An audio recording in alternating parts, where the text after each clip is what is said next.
Bonjour à toutes et à tous. Donc, j'ai le plaisir d'accueillir pour ce nouveau webinaire Monsieur Pascal Boulanger, qui est président de la FPI. Donc, on détaillera dans quelques instants qu'est-ce que la FPI. Pour Hominity, qui sommes une plateforme de crowdfunding immobilier qui avons le plaisir de travailler avec plus d'une centaine de promoteurs immobiliers en France, c'était l'occasion d'interroger Pascal sur son mandat, sur la Fédération des promoteurs immobiliers, également sur le groupe qu'il dirige. Donc, Pascal, je vous propose éventuellement vous présenter en quelques minutes avant de rentrer dans le vif du sujet sur la promotion immobilière en 2021. Avec plaisir, merci Quentin, bonjour à tous. Donc moi-même, je suis Pascal Boulanger, 58 ans, marié, 3 enfants et déjà 2 petits-enfants, ça va vite la vie. Je suis élu depuis le 17 mai et en mandat officiel depuis le 1er juillet, donc à la présidence nationale de la Fédération des promoteurs. Mon parcours est un parcours d'un chef d'entreprise, j'ai l'habitude de dire indépendant et heureux de l'être. J'ai créé un groupe qui porte mon nom, qui s'appelle Groupe Pascal Boulanger, qui est basé, dont le siège est dans les Hauts-de-France, à Lille, qui emploie un peu plus de 6000 salariés, mais qui est assez diversifié. Nous sommes promoteurs, nous sommes agents immobiliers, nous sommes très présents dans le monde de la propreté également, dans le service à la personne. Vous voyez un petit peu, c'est assez diversifié, et dans la gastronomie, dans les restaurants gastronomiques. Voilà un petit peu mon parcours professionnel. Le groupe m'appartient totalement et les filiales du groupe appartiennent totalement au groupe. Donc, vous voyez, c'est assez simple. Moi-même, j'ai toujours été un chef d'entreprise plutôt engagé puisque à Lille, j'ai eu quand même certains mandats, la présidence du club gagnant, qui est le club des entrepreneurs de la métropole. Pendant 3 ans, président d'entreprise des cités, que j'ai transformé en fonds de dotation. Entreprise des cités est quelque chose de assez atypique puisque c'est les patrons du Nord dans les années 30, en 36 exactement, qui ont créé ça pour aider. C'est nous qui avons créé, aider leurs salariés, c'est nous qui avons créé le 1% logement, c'est nous qui avons participé à la création des allocations familiales. Quand je dis nous, c'était en 36, j'étais pas né. Vous vous en doutez. Et aujourd'hui, c'est un fonds de dotation qui possède entre autres le bailleur social Villogia, qui propose aussi je trouve plus le mot, l'IRD, qui était un fonds de capitaux, voilà, qui possède aussi un groupement d'employeurs, Alliance Emploi, qui possède pas mal de choses et qui est surtout très influent. Et dans toutes ces activités, Pascal, donc je sais que vous avez remplacé une belle entrepreneur qui était Alexandra François Cuchac, qui était aussi à la tête d'une société de promotion immobilière. Qu'est-ce qui vous a donné envie de devenir et de vous présenter en tant que président de la Fédération des promoteurs immobiliers? Écoutez, d'abord, on me l'a demandé, donc c'est plutôt flatteur ou agréable, je ne sais pas. Et ça fait 6 ans que j'étais vice-président trésorier, ce qui veut dire chez nous numéro 2. Et Alexandra m'avait bien demandé aussi d'être toujours présent à côté d'elle pour envisager la suite. Donc ça fait 6 ans de mandat que je m'y prépare. Donc pour moi, c'était presque la suite logique. Oui, voilà. Ok. Et donc, si on rentre dans le vif du sujet, ce qui va intéresser les personnes qui nous regardent et qui nous regarderont, c'est ce sujet de la promotion immobilière en France aujourd'hui, de dresser un petit bilan. Où en sommes-nous et qu'est-ce qui s'est passé? Aussi bien en tant que chef d'entreprise dans le monde de la promotion immobilière, mais en tant que président du coup de la FPI, quel est le bilan que vous tirez de l'année 2020 entre le Covid, les élections municipales, des permis de construire qui ont été décalés? Je vais vous répondre une chose un peu étonnante, c'est que j'ai commencé ma campagne le 2 janvier pour la finir le 30 avril, puisque les élections étaient le 17 mai, on avait dit voilà qu'on faisait 4 mois de campagne, et j'ai été marqué, j'ai bien dit marqué pour ne pas dire perturbé par ma campagne. J'ai vu l'ensemble des régions de la FPI, j'ai eu au téléphone ou en visio, Covid oblige les majors, et j'avais préparé ma liste du parfait petit candidat avec 10-15 sujets. Et au bout de quelques temps, mais très peu de temps, j'ai rangé tous ces sujets parce qu'il y en a un qui a fait effacer tous les autres sujets. Et j'avais pensé de parler des recours, des fouilles archéologiques, du prix auquel les bailleurs nous achetaient nos immeubles, des sursis, j'avais pensé à plein de choses, la RE 2020. Et en fait, à chaque fois que j'arrivais dans une région, soit en présentiel, soit en visio, on me disait, Pascal, est-ce que tu sais, il faut que tu comprennes que dans notre région, il y a une exception. mais quand on vous lit dans 16 régions FPI sur 16, ça ne devient plus une exception, ça devient une règle, les élus ne veulent plus construire. Et donc, j'ai été totalement marqué, vraiment. Ce qui est un problème majeur quand on vous dit ça. Bah, écoutez, nous, si les élus ne veulent plus délivrer de permis de construire, il y a un vrai problème. Il y a un vrai problème parce que tout le reste n'existe pas. Si on n'a pas de permis de construire, vous avez vite compris que tout s'arrête. Et donc, j'ai monté aujourd'hui une équipe autour de moi. Il y a un président délégué, il y a 7 vice-présidents et la feuille de route que j'ai donnée est très simple. Et d'ailleurs, je pense que nous, les promoteurs, on a commis une erreur puisqu'on a trop stigmatisé les élus, les maires, hein, depuis la loi du 2 mars 82, ce sont les maires qui délivrent les permis de construire. Et en fait, je pense qu'on a collectivement, nous, promoteurs, commis une erreur de stigmatiser les maires. Le sujet est bien plus important que ça. C'est un sujet de population où la population, quand vous regardez les souhaits d'une population, ben, avoir un logement décent ou un beau logement est un souhait principal, mais personne ne veut qu'on les construise.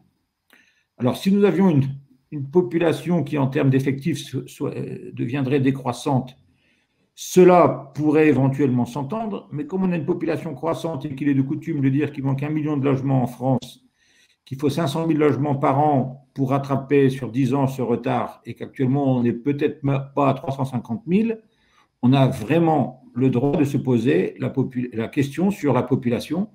Est-elle devenue ambiguë, schizophrène, égoïste? Mais mon vrai sujet, c'est celui-là. Et je n'ai plus envie de stigmatiser les maires, comme je vous disais il y a quelques instants. J'ai vraiment envie d'aller questionner la population. Donc, c'est un sujet qui est bien plus vaste, qui est bien plus important. Qu'est-ce que vous voulez comme société?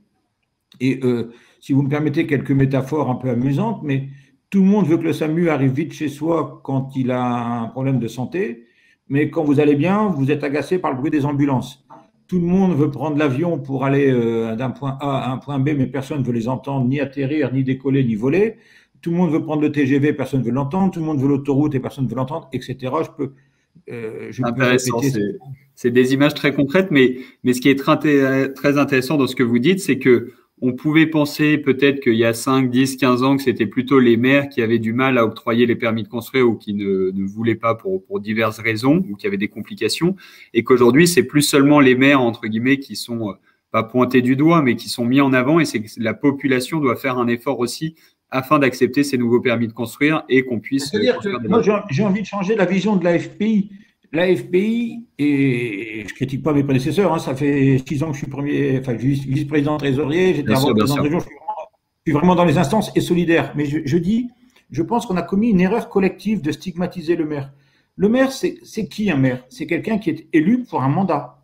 Et les maires sont élus pour des mandats, et si la population leur donne le mandat de ne plus construire, le maire, en tant que démocrate, doit respecter le mandat qu'on lui a confié. Donc ça, c'est le point de vue éthique du maire. Et puis la raison un peu égoïste du maire, c'est de dire de toute façon, si je ne respecte pas, maintenant c'est dans 5 ans, oui, c'était 6 ans moins 1 an déjà, c'est dans 5 ans, ils ne vont pas l'oublier et vont me sortir. Donc aujourd'hui, les maires, est-ce que c'est encore le bon étage pour signer les permis de construire? On peut vraiment se poser la question, mais je pense qu'aucune instance, aucune personne, aucun politique n'osera attaquer ce sujet. Donc, puisque c'est le maire qui signe les permis, moi je dis ça ne sert à rien je répète le mot, de le stigmatiser, il faut l'aider. Et je suis désolé, mais la population doit comprendre qu'elle devient égoïste parce que tout le monde veut un beau logement. Et vous remarquerez que dans les réunions dites de démocratie participative dans les villes, ceux qui viennent râler, ce n'est pas ceux qui n'ont pas de logement. C'est ceux qui ont un beau logement et qui, d'un côté égoïste, ne veulent pas. Parce que moi, j'ai tout entendu, je vais être un petit peu factuel, mais j'ai entendu des gens dire « Ah ben non, mais là, je ne peux pas parce que s'il y a un immeuble en face, pour l'instant, c'est un terrain vague et c'est là que le soir, j'emmène promener mon chien. » J'ai entendu « Oui, mais là, c'est là que je fais mon demi-tour et il y aura des voitures en face. Moi, je ne peux plus faire demi-tour pour rentrer dans ma maison. » Oui, c'est pas vraiment des arguments qui sont recevables quand on doit construire un immeuble ou faire en sorte qu'une ville se développe. Oui, Quentin, j'ai même plus loin. Nous, les promoteurs, on est quand même respectueux des PLU. Je ne connais pas beaucoup de promoteurs FPI qui vont les déposer des permis qui ne sont pas conformes au PLU. Ou s'ils ne sont pas conformes, c'est une erreur matérielle très facilement rectifiable. Donc, les élus fabriquent des PLU, constituent des PLU que nous, déjà, on trouve trop restrictifs, et ces mêmes élus refusent qu'on les applique. On appelle ça un état de droit. Enfin, moi, je suis vraiment… Donc, aujourd'hui, je veux vraiment poser le débat sur la table en disant que veut la population. Moi, je veux bien, mais si vous râlez sur le bruit des ambulances, le jour où vous avez... Quels sont vos leviers pour soit informer, soit convaincre la population sur ce sujet-là? Parce que c'est très vaste et j'imagine… Quentin, vous faites partie de levier. En parler le plus possible pour que chacun, le soir, ait un cas de conscience quand il va interdire de construire des logements dans sa ville en se disant qu'est-ce que je suis en train de faire. J'espère que la population, je fais un petit peu de la théorie de Rousseau, que l'être humain est bon par essence et qu'il comprendra qu'il fait une bêtise. Alors bien sûr que on va me taxer d'avoir un intérêt à agir puisque je suis président de la FPI. Mais c'est évident que j'ai un intérêt à agir. Ça, c'est le côté président de la FPI. Mais je suis aussi un citoyen qui a des enfants, je vous disais tout à l'heure des petits-enfants. Pourquoi refuser aux générations à venir le même confort que nous avons eu? C'est un peu comme l'égoïsme qu'on a sur la dette. On emprunte, on emprunte, on emprunte, et puis on verra bien qui remboursera. Mais moi, je ne suis pas d'accord. Voilà. Et donc, la FPI dit on va aider les élus, les maires en l'occurrence, on va aider les maires à trouver une solution pour qu'eux-mêmes aient des arguments à dire attendez, on ne peut pas non plus tout bloquer. Mon slogan est simple l'acte de construire est aujourd'hui nécessaire, utile et noble. Voilà le slogan que j'ai envie d'utiliser pendant mon mandat.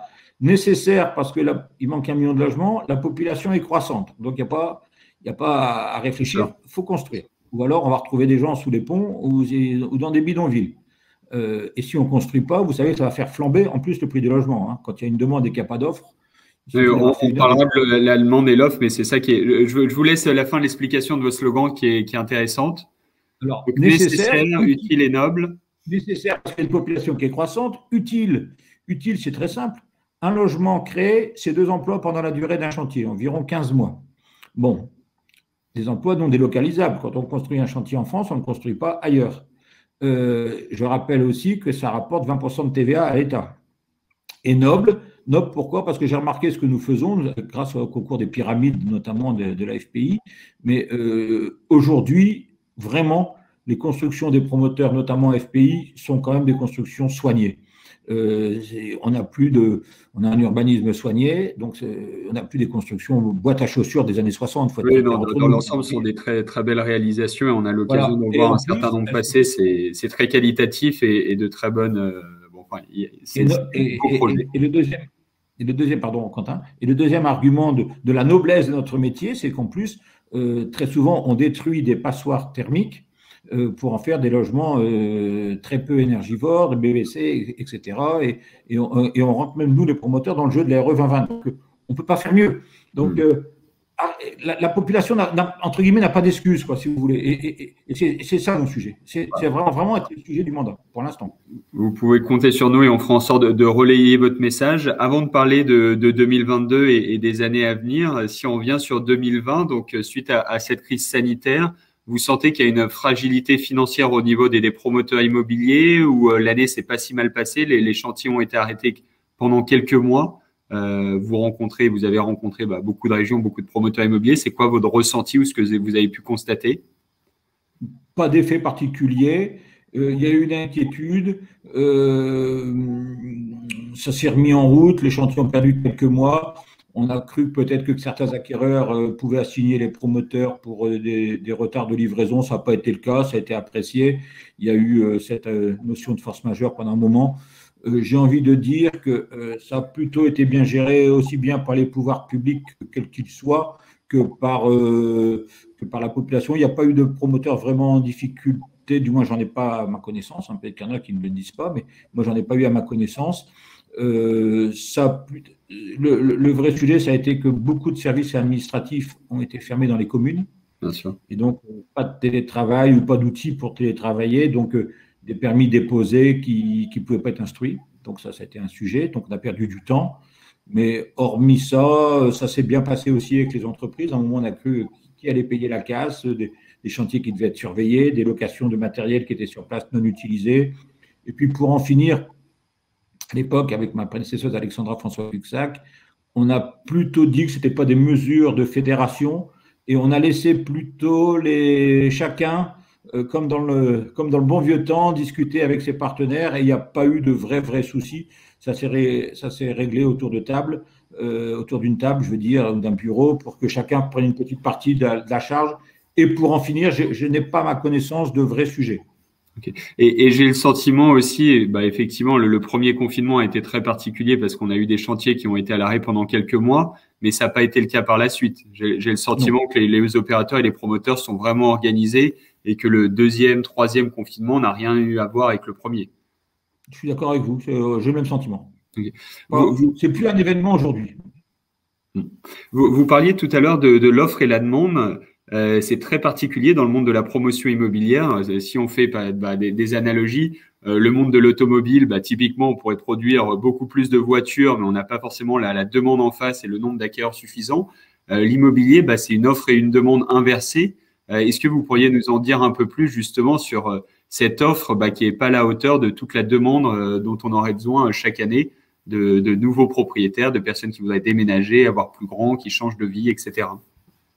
Écoutez, je vais vous donner quelques chiffres intéressants, enfin, que je considère comme intéressants. Les promoteurs sont contents quand ils ont à vendre environ 1 an de production. C'est-à-dire qu'un promoteur qui vend, je dis n'importe quoi, 1000 logements par an, aime bien avoir 1000 logements à la vente, 12 mois. Ils sont inquiets quand ils ont 14-15 mois. Ils disent là, on a un petit peu de suroffre. Ils sont très inquiets quand ils ont en dessous de 10 mois. Et on a, de mémoire de fédération, quasiment jamais connu en dessous de 7 mois. Au dernier stade qu'on avait, qui remonte il y a 1 mois, on était à 7 mois,50 et quelques. Et on continue à vendre beaucoup plus que ce qu'on met à la vente. Et si ça continue comme ça, on sera en dessous de 7 mois au 31 décembre. Alors, on ne sait pas combien, 6,50, 6,80, je ne sais pas encore, on n'est pas au 31 décembre, mais on sait que ce sera en dessous de 7 mois. Et donc là, vous vous rendez compte qu'on est heureux à 12 mois, c'est équilibré, et là, on sera en dessous de 7, donc on sera à une grosse moitié de ce qu'on doit avoir à l'offre. Alors, qu'est-ce qui se passe? Ce qui se passe, c'est que le prix du logement va monter, parce que les promoteurs ont des frais fixes, et comme ça continue à bien se vendre, nous on n'a pas intérêt à ce que les prix montent. Tout le monde pense ça, mais on pense que la clientèle n'est pas très loin de la rupture de la solvabilité. Donc, à chaque fois que les prix montent, vous pouvez penser, ils sont contents, ils gagnent plus. C'est faux. C'est malheureusement faux, parce que quand le prix monte, on a acheté, tous les chiffres, on les connaît sur un bilan de promoteur, ils sont tous les mêmes. Les deux chiffres qu'on ne connaît pas, c'est à quel prix je vais vendre. Donc, certains disent, là, je vais vendre à X. L'autre dit, ouais, mais peut-être 5% de plus, et ça change tout. Et donc, la différence, on le met dans le prix du foncier. Et comme aujourd'hui, on sait qu'on va bien vendre, et qu'on n'a pas assez de foncier, qu'est-ce qui se passe? Il y a une surenchère sur les fonciers. Donc, tous les promoteurs disaient, je fais attention, mais on joue au poker menteur, parce qu'en fait, comme on n'a pas assez de produits, les villes dans lesquelles on sait que les élus sont favorables, parce que je disais tout à l'heure que les Français ne veulent plus qu'on construise, c'est une généralité. Il y a encore des villes dans lesquelles le maire est putschy pour la construction. Mais dans ces villes-là, on les identifie rapidement, vous savez, ça va vite. Les promoteurs, ils vont et ils font des surenchères sur les fonciers. Donc, qu'est-ce qui va se passer? Il va y avoir des villes dans lesquelles il n'y aura plus rien, ou plus grand-chose, et des prix très chers, et des villes qui seront très attractives, dans lesquelles les prix vont monter sérieusement, puisque comme la ville est attractive, comme le maire a envie de la développer, et comme les promoteurs n'auront plus rien à aller glaner à droite ou à gauche, vont aller là. Et donc, le danger que je vois poindre, c'est vraiment une sous-offre qui va vraiment faire monter les prix. Et je vois déjà les prix des fonciers, et c'est une maladie des promoteurs. On se dit tous, non, on ne peut pas aller à ce prix-là, mais quand vous n'avez rien d'autre, et il faut bien nourrir vos équipes, il faut bien alimenter la machine, donc vous craquez en disant, je fais une bêtise pour le foncier, mais tant pis, j'ai rien d'autre, j'y vais. Et c'est ça mon Et mécaniquement, tous les prix, donc du coup, j'imagine que si vous achetez votre foncier plus cher, forcément, vous allez vouloir vendre plus cher pour pouvoir rentrer dans vos économies. Et vous n'avez pas le choix parce que vous n'allez pas construire à perte, bien évidemment, ni vendre à perte. Et donc, au final, le grand perdant de cette histoire, c'est également l'acquéreur final qui va payer plus cher son logement. Tout le monde est perdant sur cette chaîne. C'est en ça que je dis que la population est totalement égoïste. Et je pèse mes mots. Égoïste ou schizophrène en oubliant quel est son intérêt. Moi, je suis bien logé. Donc, moi, je m'en fous. Mais les générations à venir, il ne faut pas qu'ils se logent en face de chez moi parce qu'ils vont me piquer mon espace vert ou mon soleil ou mon bruit. Parce que le soleil appartient à tout le monde. Et donc, Et donc, en faisant ça, effectivement, on reporte le problème ailleurs. Moi, j'ai beaucoup de maires qui disent « Ah, c'est bien votre projet, mais pourquoi vous n'allez pas le faire dans la commune voisine ?» Et ça, on l'entend tous les jours. D'accord, mais comme tout le monde dit aller chez le voisin, bah, à un moment, c'est qui le voisin? Et on va avoir on va avoir une flambée des prix. Et en plus, un chômage qui va être retentissant, parce que si on fait 100 000 logements en moins par an, c'est 200 000 emplois en moins dans le bâtiment. Donc, c'est pas neutre, 200 000. Et vous avez ressenti ou vous ressentez, donc on parlait du prix des fonciers qui augmente. Est-ce que les matières premières ou ces prix ont également augmenté sur les 6 ou 12 derniers mois, ou c'est pas ce qui est de plus Alors ça, c'est un nouveau sujet et nous avons déjà été 2 fois reçus par 3 ministres, M. Bruno Le Maire, Mme Emmanuelle Vargon, M. Alain Griset, qui nous ont reçus à Bercy. Alors, il y a deux choses. Ce que vous dites est parfaitement vrai. Il y a même des prix, notamment le bois, qui sont multipliés par 2, voire par 3. Certains fournisseurs nous disent, nous, on ne peut pas commander parce que en 3 mois, le prix est x3. C'est colossal. On ne parle pas de 30% d'augmentation. Là, on va parler de 200, 300% d'augmentation, enfin 100, voilà. 200, 300. Et donc, alors, Bruno Le Maire avait une attitude à la fois inquiétante et rassurante. Alors, inquiétante parce que c'est plus possible, et rassurante parce qu'ils ont le sentiment, ils sont mieux placés que nous pour le savoir, que c'est un épiphénomène et qu'en septembre-octobre, tout est rentré dans l'ordre. Donc, il y a 2 sujets là-dessus, Quentin. Il y a le sujet du prix, et il y a des appels d'offres chez les promoteurs qui sont totalement rendus infructueux. Donc, en plus il y a peu de logements à construire par autorisation, il y aura peut-être des logements qui ne sortiront pas pour raison économique, pardon. D'accord. Et il y a le délai. Parce qu'il y a déjà des fournisseurs qui préviennent, enfin des entreprises de BTP qui préviennent les maîtres d'ouvrage que nous sommes pour dire attention, moi je comptais démarrer le chantier, je dis n'importe quoi, au 1er septembre, mais vu les retards que j'ai sur tel matériau, je ne démarrerai pas avant le 1er janvier. Donc voilà le sujet. Donc au ministère à Bercy, M. Le Maire, j'étais présent, nous avait bien demandé de ne pas appliquer de pénalité. Donc a priori, l'État n'appliquerait pas de pénalité. Il va demander aux collectivités locales de ne pas appliquer de pénalité pour les retards. Il demande aux maîtres d'ouvrage de ne pas appliquer de pénalité sur les entreprises de BTP. Et moi, j'étais là quand même et j'ai posé une question, est-ce que vous allez faire quelque chose pour que nos clients acquéreurs ne demandent pas de pénalité non plus, quoi. Bien sûr. Et, sinon, on ne peut pas être les perdants du match. Donc, on en est là. Donc, ils ont attiré notre attention. On est tous dans la même galère, j'aime pas le mot, c'est un peu facile, mais tout le monde est dans le même bateau, oui. Ouais, dans le même bateau. Et donc, on espère qu'on ne s'inquiète pour rien et qu'en septembre-octobre, ce sera un non-événement. C'est, d'après ce que j'ai entendu de Bercy, comme ça que ça devrait se passer. Mais Bruno Le Maire était pas sûr de lui. Il dit, écoutez, nous, on pense que nos statistiques, nos études nous montrent que. Mais voilà. Alors, si par contre le phénomène continue, je peux vous dire qu'il y a des projets qui vont être arrêtés. Arrêtés. Parce que si nous, le coût de construction, c'est 50% de notre prix de revient. Il faut être clair. La marge moyenne d'un promoteur, mes prédécesseurs ne voulaient pas trop qu'on les dise, je vais vous la donner. La marge moyenne d'un promoteur en France, c'est entre 7 et 8%. Ça, c'est la marge moyenne de toutes les opérations. Si vous avez un coût de construction de 50% qui augmente de 15%, vous n'avez plus de marge. Et vous le savez mieux que moi, peut-être encore Quentin, que les banques, quand on leur présente nos bilans, si on n'a pas ces marges de minimum 7 et 8, c'est mieux, elles ne nous laissent pas partir en disant le risque est trop et elles ne nous délivrent pas nos crédits promoteurs et surtout nos garanties financières. Elles ne vont pas vous financer, elles ne vont pas toutes les garanties qu'on connaît, garanties financières d'achèvement, etc. Vous faites octroyer.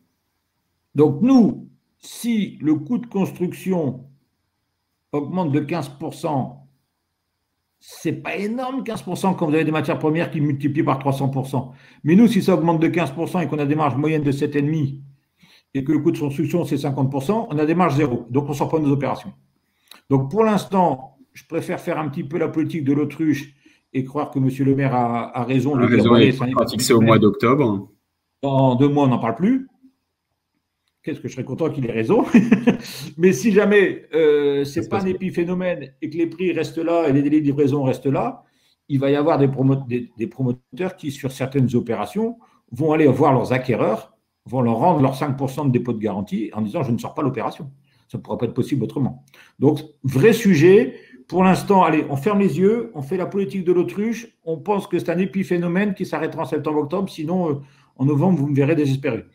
Mais pour l'instant, voilà où on en est. Bon, on va rester optimiste le temps de l'été et on verra la rentrée septembre-octobre. Mais effectivement, c'est un vrai sujet et on le voit, la reprise économique est assez forte et les prix flambent. On parlait beaucoup d'inflation aussi de manière générale dans notre économie et ça peut avoir des impacts désastreux sur tout un tas d'activités. Donc, à surveiller de près. Vous parliez brièvement des banques.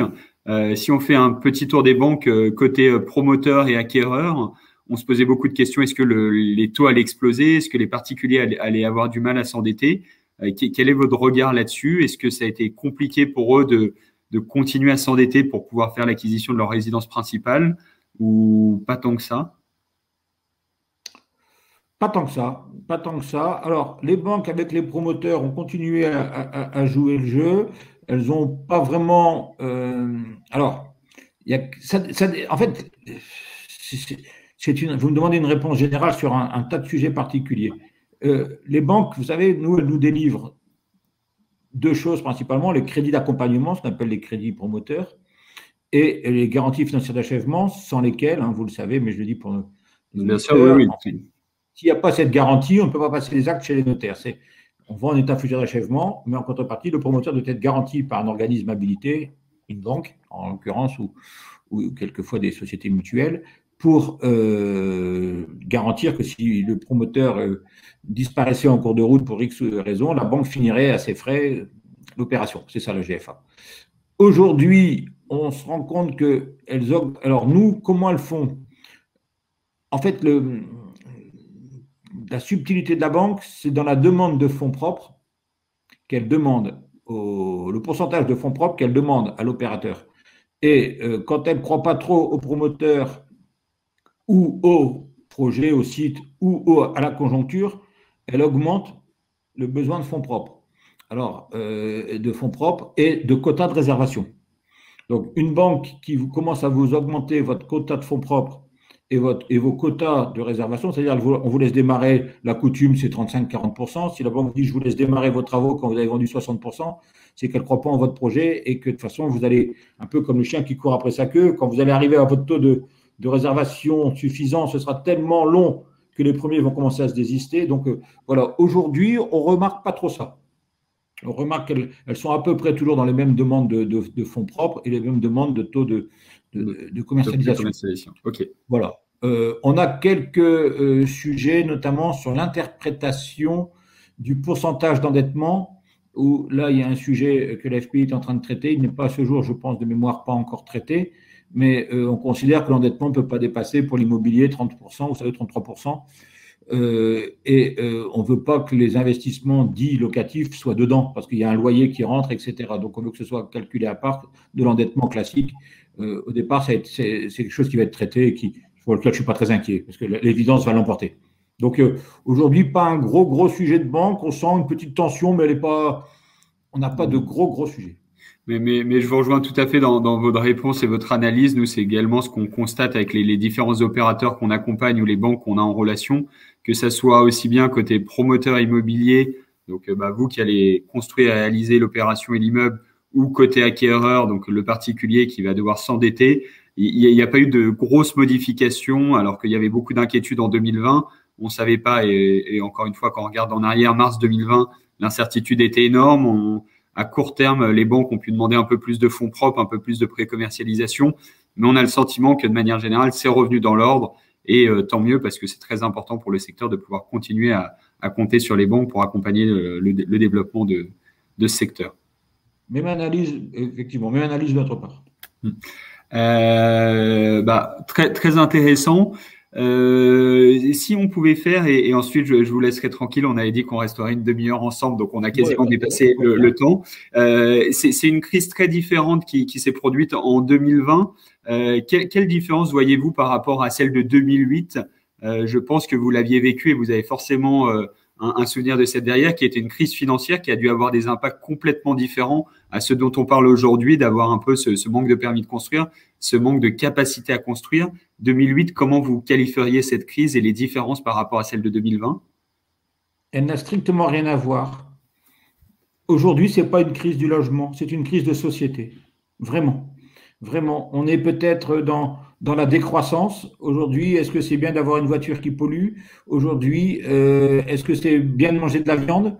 Etc., etc. On est dans une crise, non pas du logement, on est dans une crise de société, une société qui se cherche, une société qui travaille à la fois sur le développement durable, mais qui ne veut pas, tout le monde est d'accord là-dessus, sauf chez moi. On n'est pas du tout, moi j'en ai connu quelques-unes, j'ai démarré très jeune, en 81, 82, c'était l'arrivée d'une gauche un peu dure et c'est vrai que ça avait fait peur aux investisseurs. J'ai connu la crise de 90 avec la guerre du Golfe, j'ai connu 2008. Aujourd'hui, c'est différent. Toutes les autres crises avaient une cause politique, une cause économique. 80, arrivée d'une gauche qui fait un petit peu peur aux investisseurs. 90, si je veux voir, 91, guerre du Golfe, on sait pourquoi. 2008, les seuils prime. Aujourd'hui, ce n'est pas la crise du Covid. Moi, beaucoup de journalistes me disent, est-ce que c'est la crise du Covid? Non, c'est une population qui change complètement. Il faut mieux aller travailler à vélo qu'en voiture, il vaut mieux pas construire de logement, etc. C'est une population dont certains sont pour la décroissance. J'ai même entendu dire par certains élus, mais l'objectif de 500 000 logements, ça peut être zéro aussi. Pourquoi faire 500 000 logements par an?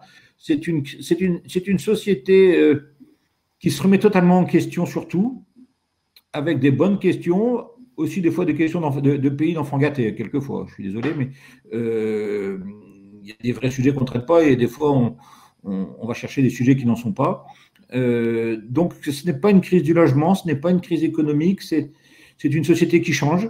Les mentalités changent. Je vous l'ai dit tout à l'heure, il y a une ambiguïté, je n'ai pas envie d'employer schizophrénie parce que on va m'attaquer en disant que j'exagère, mais il y a une ambiguïté de la population sur on veut tous que la planète soit meilleure, mais on reste tous égoïstes. Et cette crise coince, on revient à notre sujet il y a une demi-heure, coince ceux qui délivrent les permis de construire en disant mais je ne peux pas non plus tout le temps ramer à contre-courant contre ma population. Donc mon vrai sujet aujourd'hui, et en conclusion, je reviens à mon introduction, mon vrai sujet aujourd'hui, c'est faire comprendre à la population française qu'elle ne peut pas raisonner comme ça de bonne foi. Ou alors après, elle dit je suis de mauvaise foi, j'en ai rien à faire, et moi c'est comme ça, d'accord. Mais si elle est dans la bonne foi, elle ne peut pas continuer ce raisonnement. C'est ça mon sujet. Très, très intéressant et je pense qu'on aura l'occasion de vous suivre pendant votre mandat et les différentes actions que vous allez mener. Le mot de la fin et la conclusion, et je vais vous laisser la parole. Comment nos auditeurs, les 50 000 inscrits qu'on a la chance d'avoir sur Homunity ou les personnes qui on relaiera cette interview, comment peuvent-ils vous aider au niveau de la Fédération des promoteurs immobiliers ou comment pouvons-nous vous aider, nous aussi, Homunity, dans ce que vous avez dit? Quels outils on a à notre portée pour aller dans votre sens? Eh bien, d'abord, merci de votre intention de m'aider et de nous aider. C'est déjà très louable et très remarquable, et donc je vous en remercie. C'est de réfléchir et peut-être dans les discussions le vendredi chez des amis, lancer le sujet. Pour moi, c'est un vrai débat de société. J'ai pas envie d'en rester à un petit débat de logement. Dans le temps, c'était est-ce qu'il faut augmenter les avantages fiscaux du Pinel? Est-ce qu'il faut allonger la durée des PTZ, etc. Aujourd'hui, c'est plus ça le sujet. C'est vraiment, j'étais parti comme ça avant mon début de campagne.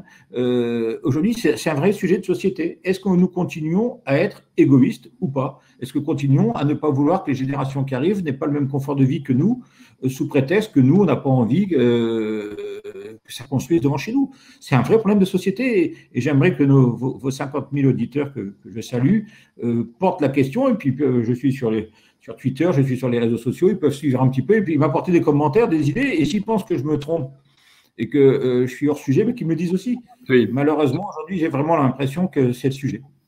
Le débat est ouvert et vous pouvez compter sur nous en tout cas pour relayer le message. Un immense merci en tout cas Pascal Boulanger de nous avoir accordé de votre temps. Le message sera relayé, je pense qu'il a été très clair et c'était très intéressant, donc un grand et sincère merci.